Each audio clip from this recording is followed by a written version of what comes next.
আজকে ছোট্ট সোনামণিদের জন্য জামরুল আঁকা শেখাবো। এজন্যে প্রথমে উল্টা করে একটা ইউ লিখতে হবে।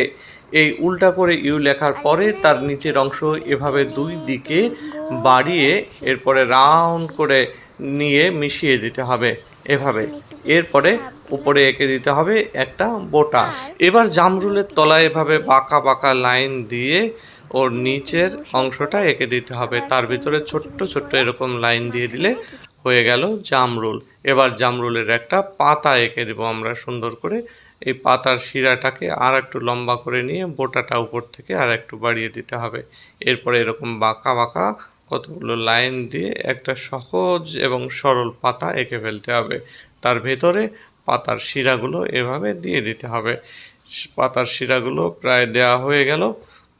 জামরুল আঁকা শেষ, এবার রং করে ফেলতে হবে। ভিডিওটি তোমাদের কেমন লাগলো জানাবে।